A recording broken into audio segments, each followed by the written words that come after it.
السلام عليكم ورحمة الله وبركاته. كسور دبادة قاموس أكاديمية قاموس إيلانين fogaan wax ka dhigasho ku fududaynaysa inaad wax walba aad danaynayso aad barato adigoo gurigaaga jooga.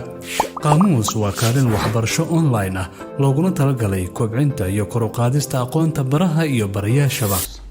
maanta waxaan soo gudbinayaa imtixaanka dawladda 2021 May. maadadan aan soo gudbin doono waxa weeyaan luqadda carabiga. kusoo dhawaada mar labaad. maadadan ay u jeedaan gaar ahaan imtixaanka 2021 waa 6 qaybood ayuu ka kooban yahay. qaybta koowaad waa dac daa'ira. dac daa'ira waa 20 su'aal oo dul saaran 40 darajo. qaybta labaad waa ajib. waxaa dul saaran ayadana 15 su'aalood. su'aalahaas darajooyinkoodana waa 40. qaybta saddexaad waa kawin jumalan jumladooyin samey. ayadana sidoo kale su'aalaheeda waa 5 su'aalood. su'aalahaas waxaa dul saaran 5 darajo. qaybta afraad waa macaani kalimaad. macaani kalimaad waa 5 su'aalood waxaa dul saaran 5 darajo. qaybta shanaad waa mufrad u bedel jamac. ayadana waa 5 su'aalood waxaa dul saaran 5 darajo. darajooyinkana waa 5 darajo. qaybta lixaad waa sil. sil ayadana waxaa weeyaan 5 su'aalood. su'aalahaas waxaa dul saaran 5 darajo. darajooyinka dhammaantood marka la isku daro waxay gaarayaan 100. hadda marka waxaan gelaynaa su'aasha koobaad oo ah dac daa'ira. dac daa'iratan sida aan sheegay waa 20 su'aalood oo dul saaran 40 darajo. su'aasha koowaad waxay leedahay بدأ العصر الحديث بدخول الحملة الفرنسية في مصر عام. عصر الحديث أدبك حوليه هاي عصور أما وقتيه داس ويبديهن. عصر جوهري وحالو يقانا عصر الجاهلية. عصر جودن بين وحالو يقانا عصر الحديث. عصر الحديث مركو حوليه هاي بلو ويسو حالو فيريا لو ميلود جزيرة العربية iyo Masar. hada jasiiratul Arabiya su'aashan ma ahan waa Masar weeyaan. marka bilowga casrul xadiis alif miya taariikh ahaan ba miya jim miya dal miya. jawaabtu waxay noqonaysaa alifna ma ahan jimna ma ahan dalna ma ahan. waxay noqonaysaa jawaabta ba.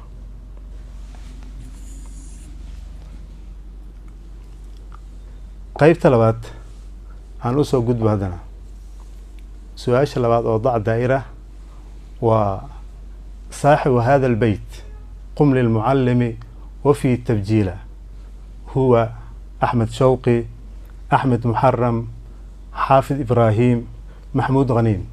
سؤاش وحيتهاي قفك اسكله بيت كان قم للمعلم وفيه تبجيله وحويان أحمد شوقي وايه أما أحمد محرم أما حافظ إبراهيم أما محمود غنيم.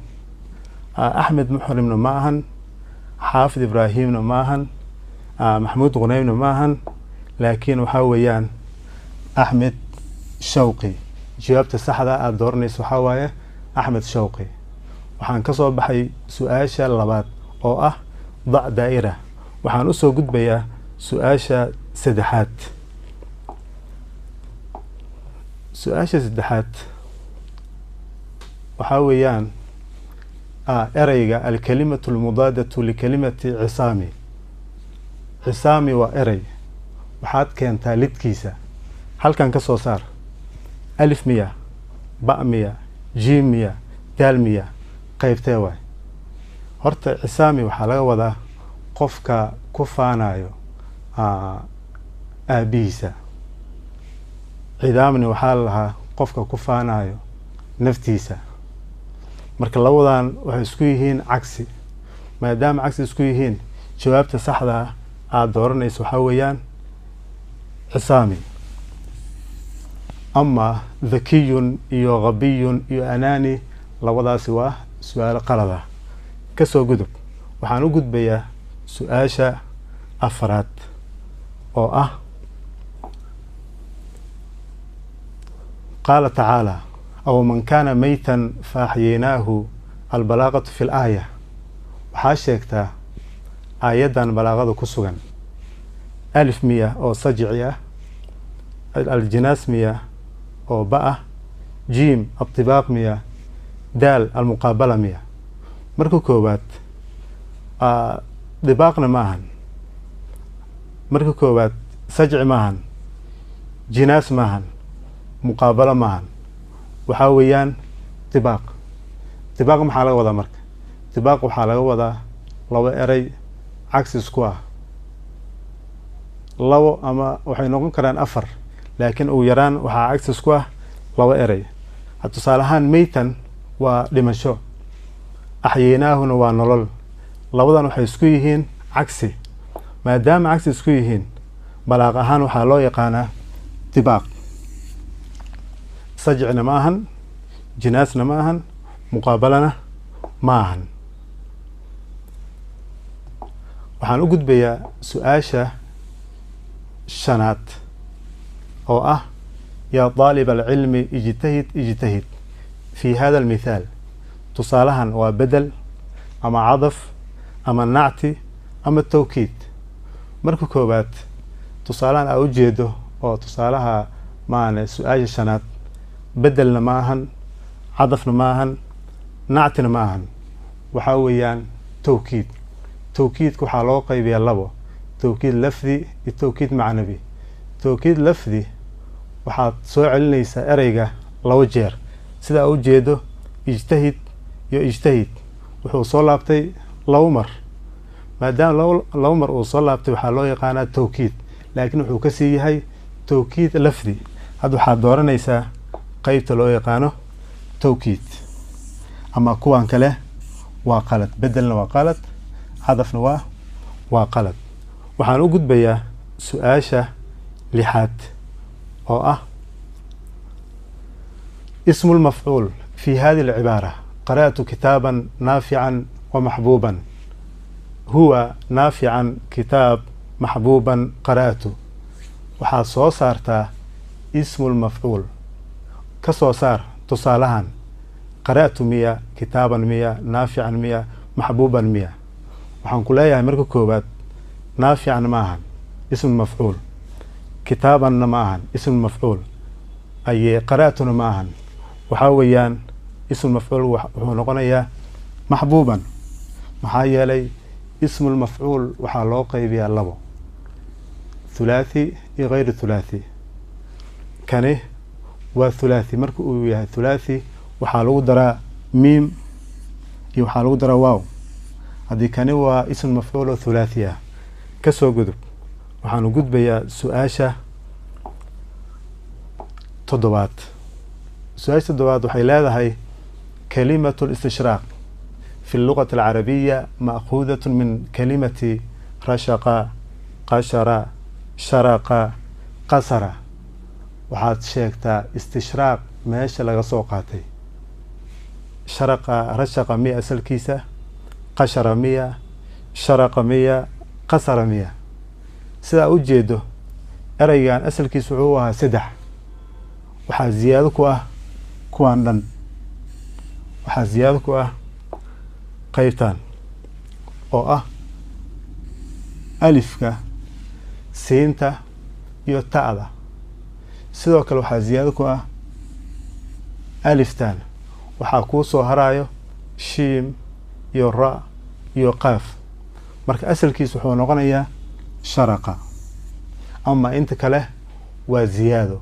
marka waxaa leedahay istishraaq asal ahaan waxaa laga soo qaatay sharaqa. waxaan usoo gudbayaa su-aasha sideedaad.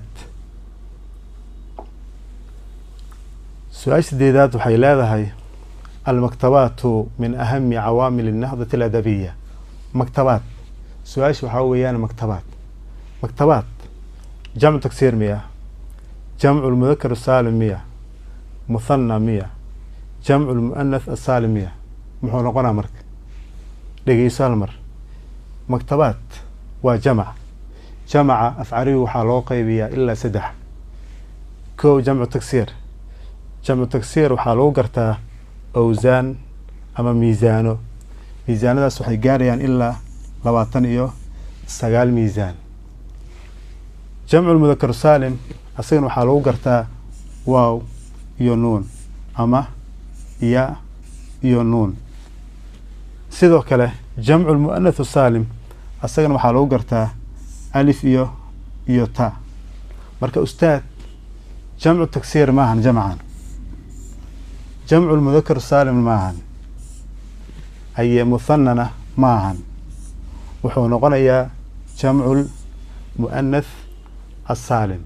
marka jawaabta saxdaa waa daal, inta kale waa qalad. waxaanu gudbayaa qeybta kale oo ah su-aasha sideedaad. su-aasha sideedaad waan kasoo gudbay. waxaan u gudbaya su-aasha sagaalaad. waxay leedahay alkalimatu almuraadifatu likalimati kifaax. ereygan loo yaqaano kifaax macnihiisa ka soo saar halkan. alif miya, ba miya, jiim miya, daal miya? marka koowaad ogow, kifaax waxaa laga wada iska caabin. erey macnihiisa uu yahay iska caabin ka soo saar meeshan. marka koowaad ba iyo alif iyo daal macnahooda iska caabin maahan. waxaa iska caabina jiimna waa tusaalaha nidaal iyo waxaa isku mid ah tusaalahan loo yaqaano kifaax. labadooda isku macno. haddii aada maqasho ereygan almuraadif waxaa laga wadaa macnaahu, macnihiisa. marka kifaax macnihiis waxaa weeyaan nidaal. waxaan kasoo gudbay su-aasha sagaalaad. waxaan usoo gudbayaa su-aasha kale oo 10aad. almushabihu fi hadihi اljumla alcilmu kannuuri fi lhidaaya.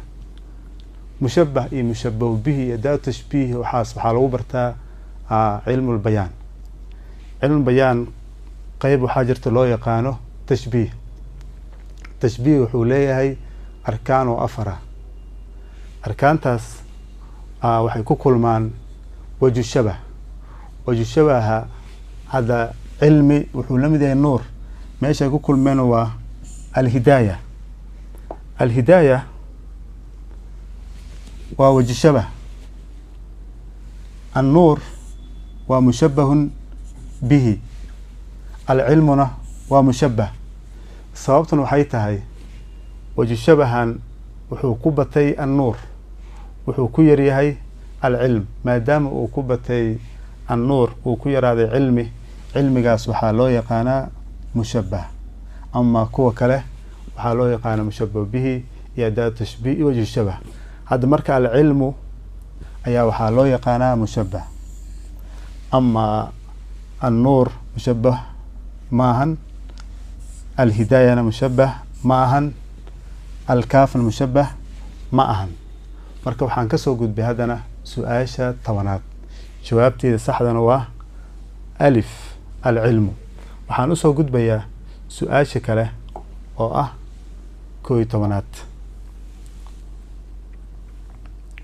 annactu fi hadihi اljumla wulidtu fi jawhar caasimati iqliimi shabeel alwusطى. waxaad ka soo saartaa tusaalahan nacti waxaa loo yaqaana tilmaame. tilmaamaha waxaa loo qaybiya af carabiga ilaa 2 qaybood, nacti xaqiiqi iyo nacti sababi. hadda meeshaan sababiga lagama helayo, waxaa laga helayaa nacti xaqiiqiya. hadda halkan si fiican u fiiri. meeshaan waxaa loo yaqaana shabeele alwusطى. shabeele waa 2, dhexe iyo hoose. hadda marka midaani waa tilmaan. waxay tilmaan u tahay shabeele. maadaama tilmaan ay tahay waxaa loo yaqaana nacti. marka nactiga jawharna maahan, caasimana ma ahan, iqliimna ma ahan. waxaa weeyaan nactiga saxda ah waa daal alwustaa. marka jawaabta su-aasha 11aad waxay noqonaysaa daal oo ah alwustaa. waxaan usoo gudbayaa su-aasha 12aad. عند كتابة الرسالة الوظيفية يكتب اسم المرسل في رأس الصفحة، وسط الصفحة، نهاية الصفحة، رأس الصفحة ووسطها.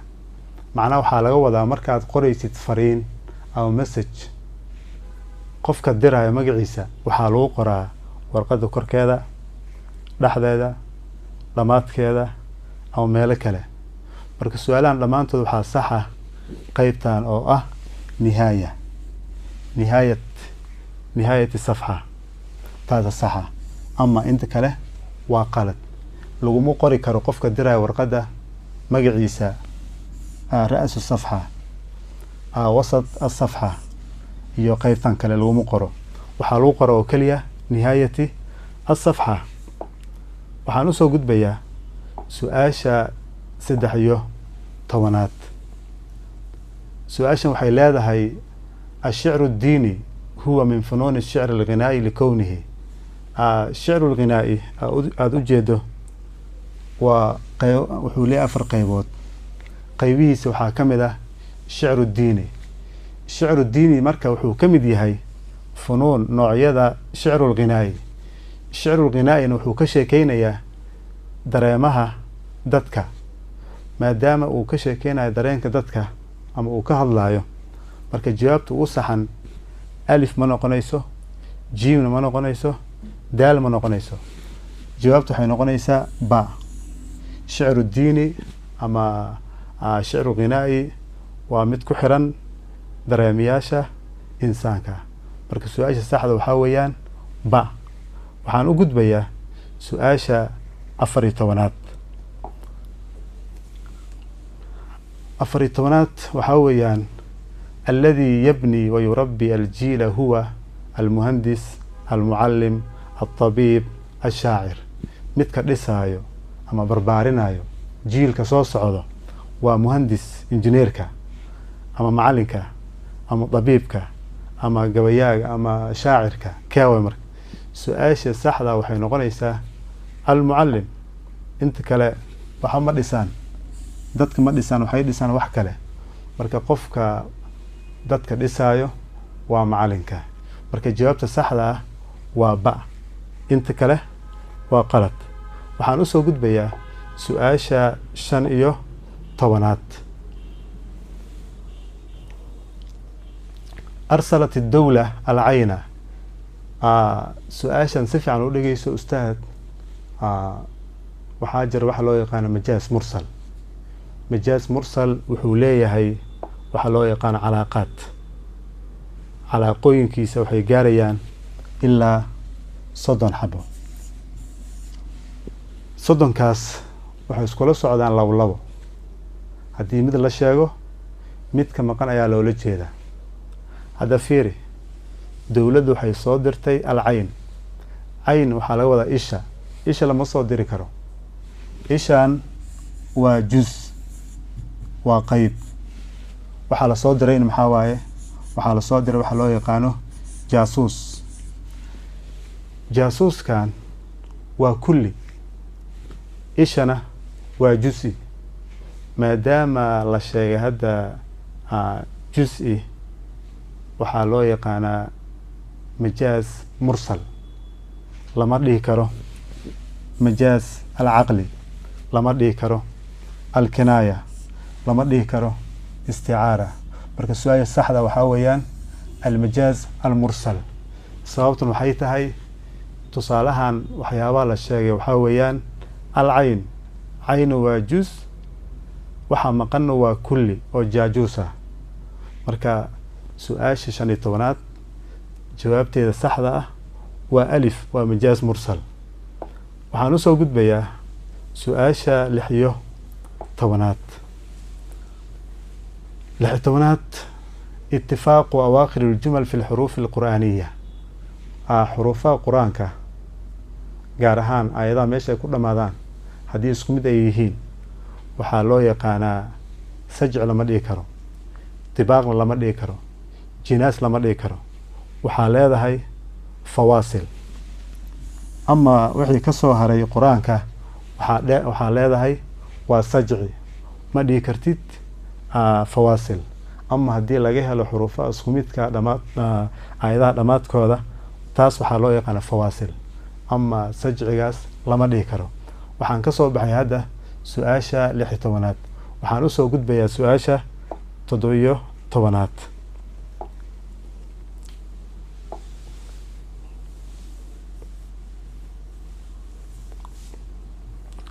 الأمن محبوب. جملة الأمن محبوب. محبوب واسم المفعول. اسم المفعول كسيدة اللي هي مرة حالة سمية ثلاثي مرة غير ثلاثي. مركا محبوب ثلاثي 100 أي خماسي 100 رباعي 100 سداسي 100. مركا لا هي ثلاثي خماسي رباعي سداسي waxaad ka fiirinaysa asalkii meesha laga soo qaatay. asal ahaan waxaa laga soo qaatay maxbuub wuxuu ka yimid xababa. xababa marka waa thulathi. thulathi waxaan ka wadaa kow xa iyo ba kale waa 3 xaraf. maadaama 3 xaraf uu yahay maxbuub waxaa leedahay waa thulathi, ma ahan rubaaci, ma ahan sudaasi, ma ahan خماسي. waxaan ka gudbayaa su-aasha 17aad. waxaan usoo gudbayaa 18. العبارة هي الجملة واسكمت لكن meeshan waxaa ku fiican العبارة. الوقت هو الحياة. waqtiga waa nolol. marka jumladan wax la mid ah ka soo saar alif iyo jiim iyo ba iyo daal. marka jumlada ugu saxan oo meeshan ku sugan waa xarafka loo yaqaano ba. wuxuu leeyahay waqtiga waa tiirka nolosha, kan waa waqtiga waa nolol.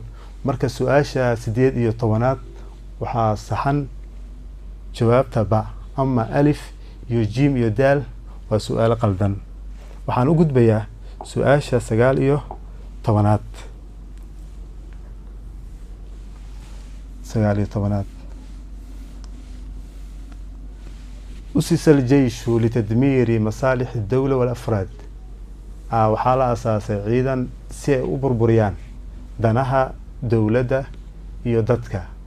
marka jumladan waxaa ku sugan khada ama khalad. khaladkaas alif 100 khada naxwi 100 ba 100 jiim 100 daal 100. marka jumladan waxaa ku sugan khalad. khaladkana waxaa weeyaan dhanka macnaha ama dhanka naxwaha waa sax, dhanka sarfiga waa sax, dhanka balaaqada way saxan tahay, laakiin waxaa ka qaldan dhanka macnaha. su-aasha marka jawaabteeda waa jiim. ama alif waa qalad, aye ba-an waa khalad, daalna waa khalad. waxaan u gudbayaa su-aasha 20aad oo doorashada. waa su-aasha ugu dambeysay oo doorashada. waaxid mima yali waxyaabaha soo socdo oo ah ismu shakhsi, cunwaanu shakhsi, sixatu shakhsi, almahaaraat alshakhsiya. waa 4. 4taas mid ka mid ah ma ahan siira daatiya. siira daatiya waxaan ka wadaa cv. cv-ga marka la qoraayo waxaa lasoo qoraa 6 shay. 6daas shay marka kama mid ahan jiim sixatu shakhsi, kama mid ahan sixatu ashakhsi. ama kuwan way ka mid yihiin, kanna wuu ka mid yahay, kan wuu ka mid yahay. marka waxaa qaldan jiim, inta kale waa sax. waxaan u gudbayaa su-aasha 21aad.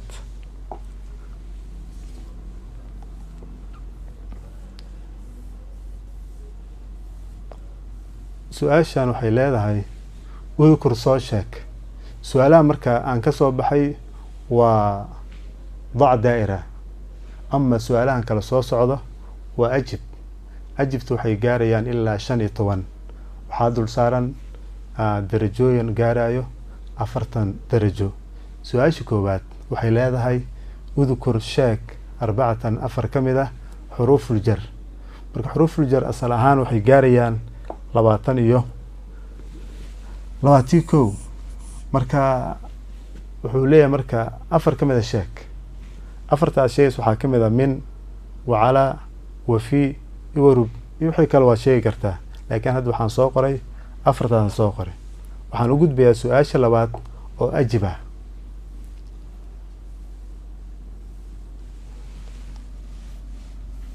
qaybta labaad oo ajib ah. majaaz mursal wuxuu leeyahay calaaqooyin. calaaqooyinkaas waxay gaarayaan ilaa 30. 30kaas waxaa ka mid ah tusaalahan wasal ilqarya. alqarya waa tuulo. waxa su-aasha la weydiinayo tuulada maahan, waa dadka. marka tuuladan waa boos, waxaa loo yaqaana almaxaliya, laakiin waxaa loola jeedaa maanta tuulada ma ahane dadka degan oo loo yaqaano alxaaliya. marka calaaqada midka sheegan ayaad sheegaysaa. hadda waxaa la sheegay alqarya. qarya waa maxaliya maano, waxaa leedahay jawaabtu waa maxaliya ma ahan xaaliya. marka waxay ahayd su-aasha labaad sheeg calaaqada jumladan. calaaqada gaar ahaan majaaz mursal, tusaale wasal ilqarya, calaaqadeeda waxay noqonaysaa almaxaliya.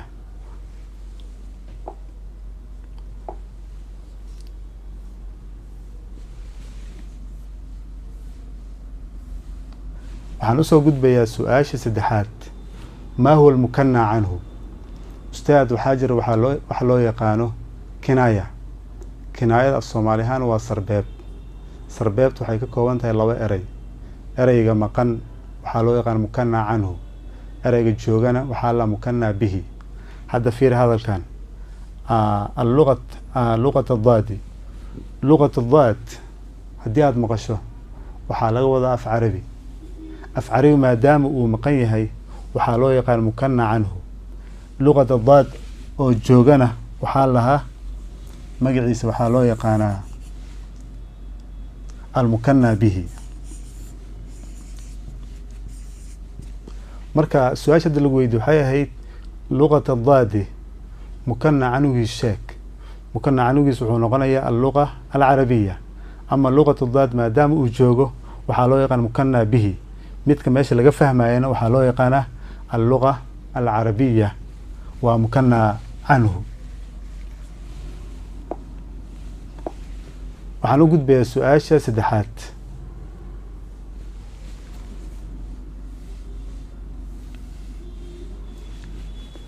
su-aasha afaraad waxaan kasoo gudbay su-aasha saddexaad, waxaan usoo gudbay su-aasha afaraad. waxay leedahay fa inaka shamsun walmuluuku kawaakibun. waa gabay. gabaygan waxaa iska leh naabiqa addubyaani. wuxuu ku ammaanayaa nucmaan ibnu mundir. wuxuu leeyahay adiga waxaa tahay nucmaanow shams. madaxda kalena waxaa weeyaan kawaakib. madaxda kale wuxuu ku tilmaamay kawaakib. isagan wuxuu ku tilmaamay ninka loo yaqaano nucmaan waxaa lagu tilmaamay inuu yahay shamsi. marka tilmaantan waa ammaan. ammaantan waxay ku tusaysaa dadka xaaladooda. hadda ninkan wuxuu ku tilmaamay inuu yahay shams. kuwa kale wuxuu ku tilmaamay inay yihiin kawaakib. kaasoo kale qaradkiisa ama ujeedadiisa waxaa weeyaan bayaan xaali almushabbah. waxaa loo yaqaana bayaan xaali almushabbah. waxaan u gudbayaa qaybta kale su-aasha shanaad. su-aasha shanaad waxay leedahay carif alqabaliya. qabyaalada tacriifi. qabyaalada tacriifkeeda waxaad kasoo fiirinaysa warqadda dhexdeeda. waxaa ku yaalo hadal oo sheeka ah ama qabyaalada ku saabsan. meesha ka dhex soo saar ama ka soo saar. hadda waxaan ka soo saaray tacriifkan. tacriifkan wuxuu leeyahay alirtibaatu biraqabaati alqabaliya waاddifaacu canha waalcamalu calaa maslaxatiha. waxay noqonaysaa af soomaali ahaan in lagu xirnaado jeceelka qabiilka. qabiilka jeceelkiisa in lagu xirnaado. sidoo kale in la difaaco qabiilka. sidoo kale in loo shaqeeyo danta qabiilka. taas waxaa loo yaqaanaa qabaliya ama qabyaalad. su-aasha labaad su-aasha lixaad udkur soo sheeg madharayni laba muuqaal ama laba dhibaato oo ka mid ah dhibaatooyinka qabyaaladda. lamber 1 muxaabaad waa nin jeclaysi ama qof jeclaysi, inaad qofka aada la jeclaato fii furasi alcamali shaqooyinka fursadaha ka bannaan. ba xirmaan in loo diido bacdi naas dad qaar ka mid ah min alxukmi xukunka in loo diido. su-aasha 7 maa mowqifu lislaam mowqifka islaamka uu ka joogo muxuu yahay min alqabaliya qabyaaladda. rasuulka sal alla alay wasalam qabyaaladda wuxuu ku tilmaamay biannaha muntina. waa jawaabta su-aasha 7. su-aasha 8 jamcooda keen qabiila fursa iyo diin.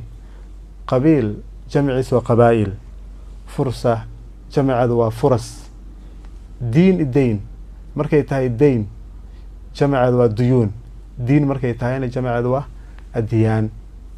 su-aasha kale oo 9 keen mufradaadka jamca soo socdo. jamca koowaad waa alxadaaraat, jamca labaad alxaalaat, jamca saddexaadna madaahir. mufradkooda keen. hadda xadaaraat mufradkiisa waxaa weeyaan alxadaara, alxaalaat mufradkiisa alxaala, madaahir mufradkiisa waxaa weeyaan madhar. su-aasha 10 su-aasha 10 waxay tahay ka soo saar shaako yar lagu soo qoray imtixaanka. waxaad ka soo saartaa isma almafcuul. marka haddii aada fiiriso waxaad ka helaysaa 2 kelimo oo ismulmafcuul ah ayaan ka soo qaatay, mid oo thulaathi ah iyo mid kayru thulaathi ah. midkaani waa thulaathi, asal ahaan wuxuu ka yimid dhamma. kan waa kayru thulaathi, asagana wuxuu ka yimid ishtaraka, waa kayru thulaathi. marka labadaas waa ismul mafcuul. waa su-aasha 10aad jawaabteeda. su-aasha 11aad waxaad keentaa ereyada soo socdo macnahooda. lamber 1 alfardu macnihiisa muxuu yahay? alcasabiya macnihiisa muxuu yahay? alfardu macnihiisa waa ashaksu. haye alcasabiya macnihiisa waxaa weeyaan alqabaliya. waa su-aasha 11aad jawaabteeda. waxaan usoo gudbaynaa su-aasha 12aad.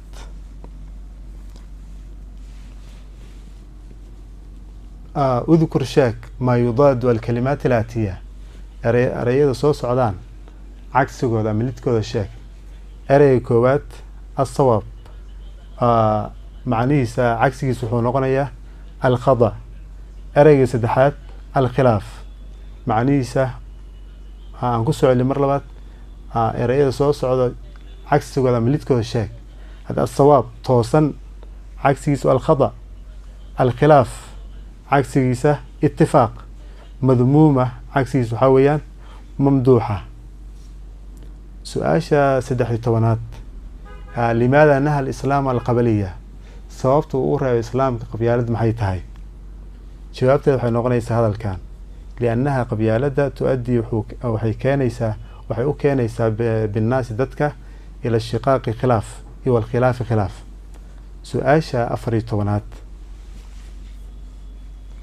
waxaad ka soo saartaa sheekada ku sugan imtixaanka xarfal cadfi ka soo saar. waxaa ku sugan hal xabo oo ah alwaaw, inta kale lagama helayo. meeshan waxaa ku eg su-aalaha ajibta. ajibta waa 15 ma ahayn, waa 14. waxaa dul saaran 40 su-aalood. haddana waxaan u gudbayaa qeybta labaad su-aalaha, qeybta 3aad. hadda dhow waxaan ka soo baxay lamber 1 dac daa'ira, lamber 2 ajib. 3aad waxaa weeyaan istaqdim alkalimaat alaatiya fi jumal mufiida min inshaa'ika. ereyada soo socdaan lamber 1 alghayra, almajaaca, yashku, albacuuda. waxaad u isticmaashaa jumlo. alghayra af soomaali waa masayr. jumlo geli. jumlada waa ujeedaa qaara arajulu calaa zawjatihi ghayratan. majaaca waa gaajo. jumlo geli iyadana takararat almajaacatu fi الصومال. yashku waxaad gelisaa jumla أيضا ويشكو المريض من الألم. البعوضة waxaad gelisaa jumla. البعوضة حيوان ضار. سؤاشا أفراد شاك معاني الكلمات. هذا waxaan kasoo baxnay ضع دائرة iyo أجب iyo جملة قلي. قيبتا أفراد waxaa weeyaan معاني الكلمات. معاني الكلمات كودا كان استخدام وأديكسي معنيسة استعمال. وقاية إلال معنيسة الحماية. استعمار وقميسي معنيسة احتلال. قدوة كدايشو معنيسة أسوة. إنصاف وقرصور معنيسة حاويان العدل. سؤالها وحاكمة سل. سل مركوا لو قيبات ألف باء. قيبتان وحتكون عدسة قيبت كلا. تنوى ألف قيبتان وباء.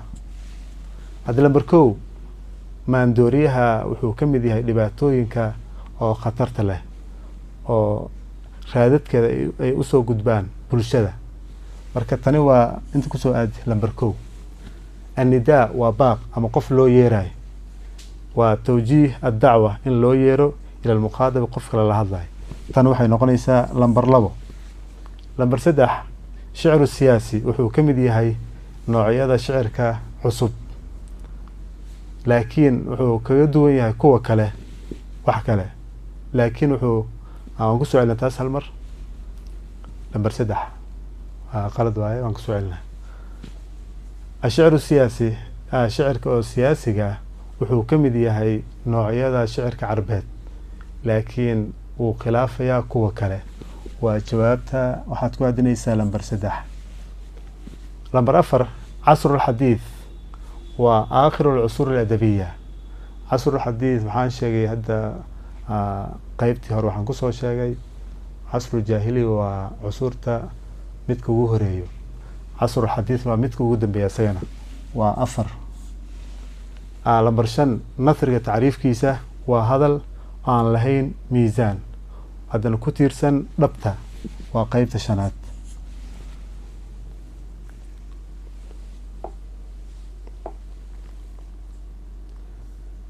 su-aasha ugu dambeyso su-aalaha warqadda waxaa ka mid ah qaybahan الأمن المخدرات التلوث البيئي وسدح قيبوت أما سدح موضوع waxaad ka soo qortaa mid kamid ah 5 sadar inta kale iska daa waxaad ku laabanaysaa buugaade. marka meeshan waxaa ku dhamaaday imtixaanka warqadda dawladda gaar ahaan 2021. السلام عليكم ورحمة الله وبركاته.